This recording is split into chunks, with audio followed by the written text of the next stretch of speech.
Hi everyone, it's Sandy. Thank you for joining me here on my channel, Septera18.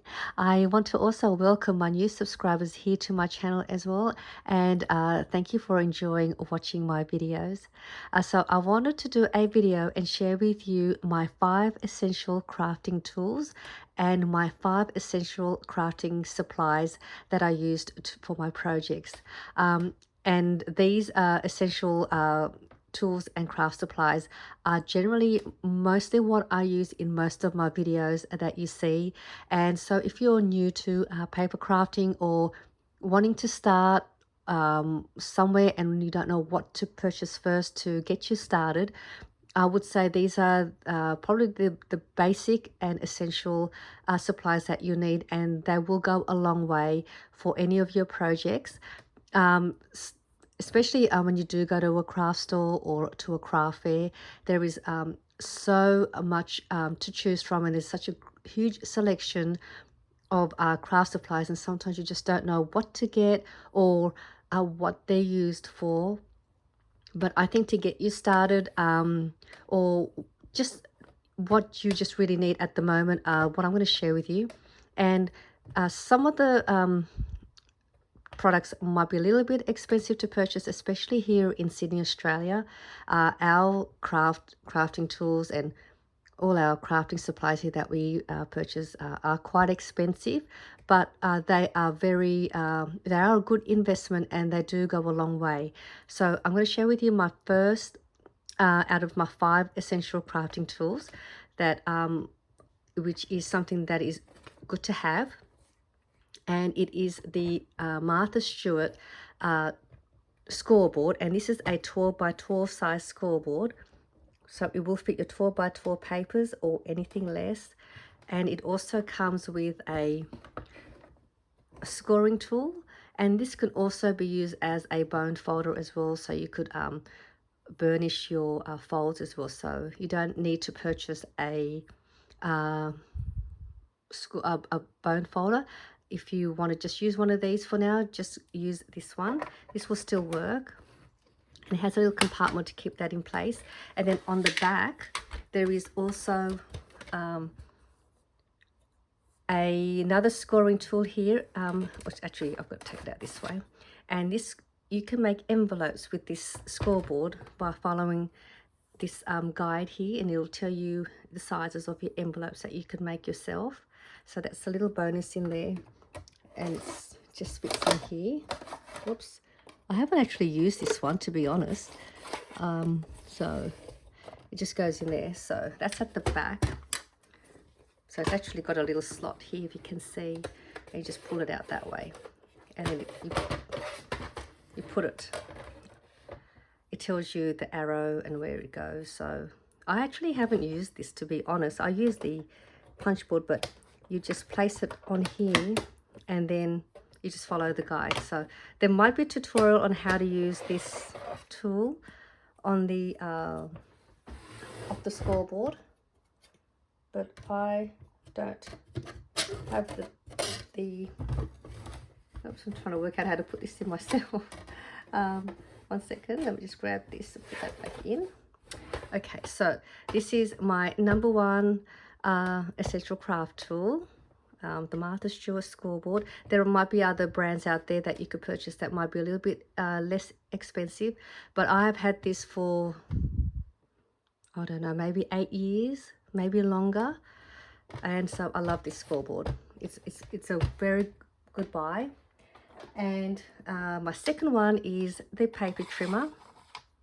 So you will need a paper trimmer apart from all your papers. This gives you a more precise cut and measurements, and it has an extendable arm. And this is a Fiskars paper trimmer, and it also goes all the way for a 12-inch by 12-inch paper as well. So it's a great paper trimmer. And again, there are other brands that you may want to purchase as your preference, which is a little bit less expensive. And then you get the blade as well, so the blade comes out. The blades can be a little bit expensive too, and but they do go very far. It just depends how often you cut your papers, and you'll know when your blade sort of is not as sharp, because your paper will kind of fray a little bit at the end as you cut it, and that will let you know that you need to change your blade. So that's my second essential craft tool. The next one that I always tend to use in my projects are a Cornerrounder Punch. You'll see me use this quite a lot on my projects, and they come in all different ways, different brands, different styles, also different sizes too. This is Project Life by Stampin' Up Cornerrounder Punch. And then this is another one that I have. This is by Crafts For You, and that's the size. And the one, my favorite all-time Cornerrounder Punch is the We Are Memory Keepers Cornerrounder Punch, and you get 3 different sizes of how wide you want to corner around your corners. So it gives you 3 different sizes, and I love this one. You could also purchase the We Are Memory Keepers Crocodile. This is also a Cornerrounder Punch, but this is obviously more expensive, and it has 2 sizes. There's a 1/4 inch size and a 1/2 inch size that it will corner around. But just to get you started, just buy a cheap Cornerrounder Punch, which you can probably purchase at your local craft store to get you started, and then you could move along and purchase a more different brand or one that has more different sizes. But the good thing about the Crocodile, you can punch a few like thick papers, like cardboard, any thick like chipboard. I think that will also corner around that with this too. So that's the good thing about this one. It's more a stronger, sturdier Cornerrounder Punch.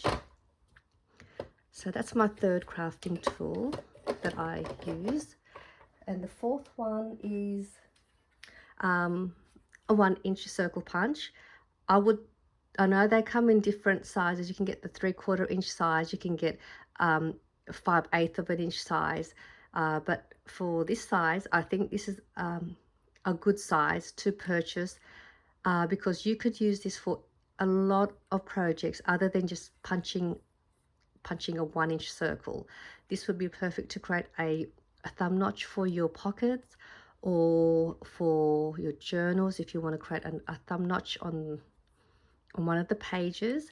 I've also made projects and embellishments where you could use the 1-inch circle shape to create embellishments and fun paper layering projects.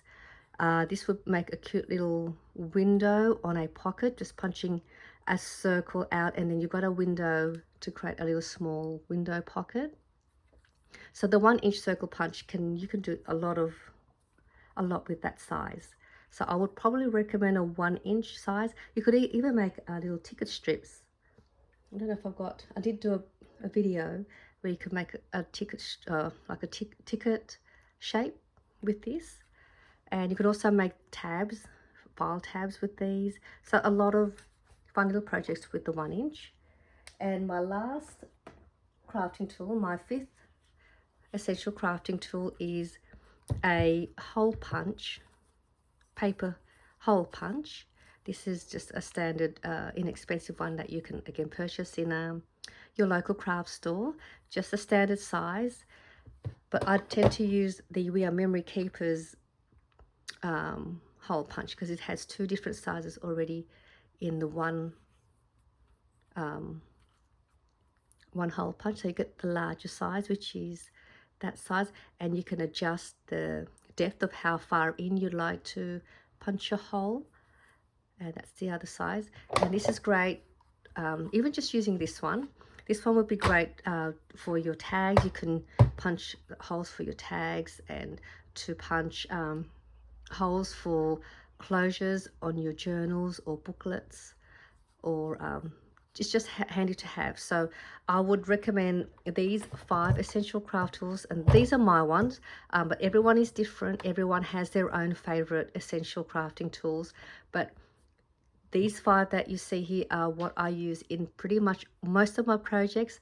I use these all the time, and you'll see in all my projects, you'll always see me using pretty much the same tools and you can see what you can make just by using these 5 essential crafting tools.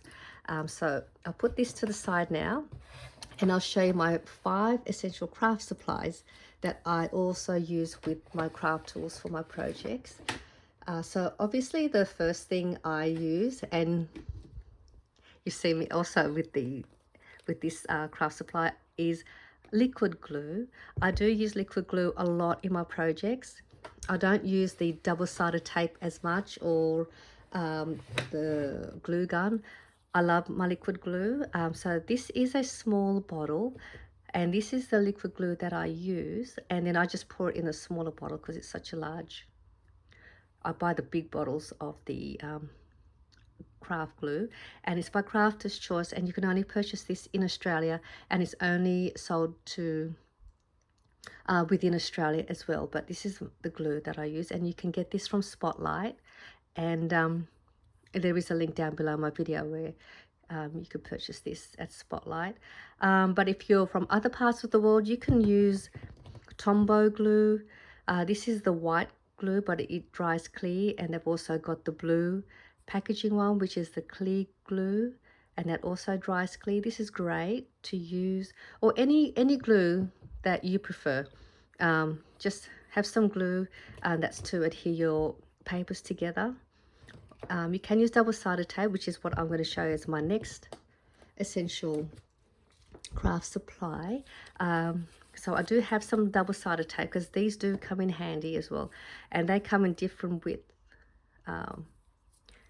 double-sided tape, and these are easily accessible in discount stores or craft stores, craft fairs. So double-sided tape, these are great for your embellishments or to adhere your papers together.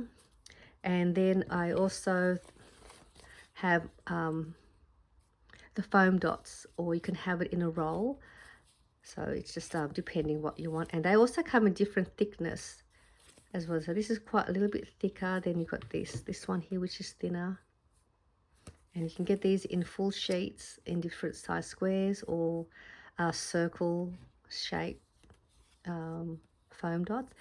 And I use these a lot too for my embellishments, and I also use the little squares for little closures for envelopes, and just tuck a little square piece just to keep an envelope flap closed. So this would be one of my other essential craft supplies. So I've got my first one, my second one, and my and then scissors. You'll need scissors. That's my another tool to have.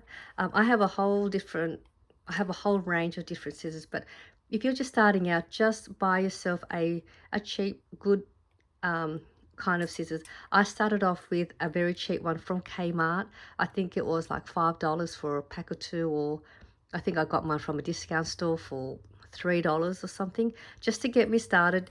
Just a pair of scissors, and then you can work your way getting the better quality, sharper scissors for your papers or for fussy cutting, because even the cheap scissors are good for fussy cutting. You know, you don't really need to get anything too expensive to get you started. Just as long as you have a pair of scissors to help cut your papers or your images you want to fussy cut. So we've got that, and then we've got 1, 2, 3, and some string or some trim. This is a roll of crochet string. I use this a lot as well, and this is great to use on your tags, to use as closures on your booklets or flip books, or somehow to use it for packaging. So I always have this readily available, and this is cheap as well. You can get this for a couple of dollars, different colors from your variety store as well. And this is I would call this as my 5th essential craft supply, but it's not necessary either, because you already have the scoreboard, because you have your scoreboard already. So that scoreboard already will have the bone folder that I had shown you, which is this one, or the scoring tool. And these are just a scoring tool and the bone folder, but this is the one that you can use. but I use this more. I don't know why. I just like to use this one here. This is by Craft, and it has a little ball, one slightly smaller than the other side. I added some washi tape here just so I know this is the side I want to use to score, because it's not as thick. And if you have one of these are also great to use for scoring. You can also use these for your paper flowers, I think, but I think it's a little bit too small, the ball part. But this is not a preference, not an essential, but this definitely, if you want to get one of these, it's a bone folder, and it's just it creases your papers really well when you create a fold, and just gives you a nice clean fold. So this is a cheap one from the discount store as well. So this is only a couple of dollars, and one of these little scoring tools. So that would be my 5th essential craft supply. So I just wanted to show you what I use for my projects. These are just a great beginner start to crafting if you're new, and just use these for the time being. And then when you want to advance, or you want to try some more different tools, you can then go ahead and purchase and keep buying as much as you want, because there's endless crafting supplies out there that you can just keep making and using the tools. There's so many kinds of tools, there's so many stamps, inks, dyes, and there's a lot more. But I just wanted to show you the essentials that I use and that you will need, and just to get you started. So I hope this was something helpful for you, just to see what I use, and also for you if you're new to scrapbooking or creating with papers. So I hope you enjoyed my little essential crafting tools and supply share, and I'll see you all soon. Bye for now.